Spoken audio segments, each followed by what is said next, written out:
ஓம் சக்தி ஆதிபராசக்தி. காந்தி நகர் ஸ்ரீ முத்துமாரியம்மன் கோயில், கழிஞ்சூர் முத்துமாரியம்மன் கோயில். அந்த கோயிலில் பின்பகுதியில் வில்வ மரத்துக்கு கீழே வில்வநாதேஸ்வரர் பிரதிஷ்டை செய்துள்ளார்கள். அந்த வில்வநாதேஸ்வரர் சுவாமிக்கு இந்த கார்த்திகை சோமவாரத்தை முன்னிட்டு கடைசி சோமவார நிகழ்ச்சியானது டிசம்பர் 15ஆம் தேதி காலை 9 மணி அளவிலே 108 வலம்புரி சங்காபிஷேகம். ரொம்ப விசேஷமானது. வலம்புரி சங்கு கடலிலே கிடைப்பது. சங்கு கங்கா யமுனா எல்லா தீர்த்தங்களும் ஒன்று சேர அதிலே கிடைத்த அந்த சங்கினை கொண்டு 108 சங்காபிஷேகம் வில்வநாத சுவாமிக்கு நடைபெற இருக்கிறது.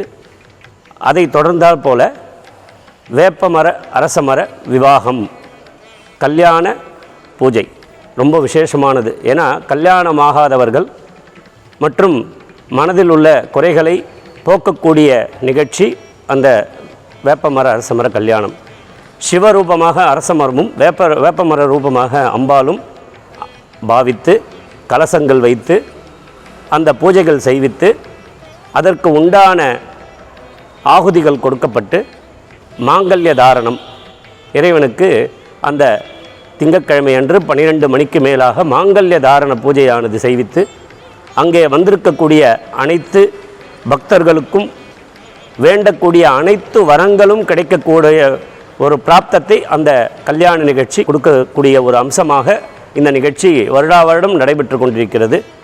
அதிலே பக்த கோடிகள் அனைவரும் கலந்து கொண்டு அவரவர்கள் பிரார்த்தனைகள், குழந்தை பாக்கியம் மற்றும் கல்யாண பிராப்தம், வீட்டில் உள்ள அனைத்து வாஸ்து தோஷங்கள், கிரக தோஷங்கள் எல்லாம் நிவர்த்தி ஆகணும்னு பிரார்த்தனை பண்ணிட்டு இதில் கலந்து கொண்டு அந்த பூஜையை பார்க்கும் பொழுது அனைத்து விதமான தோஷங்களும் நிவர்த்தியாகும்.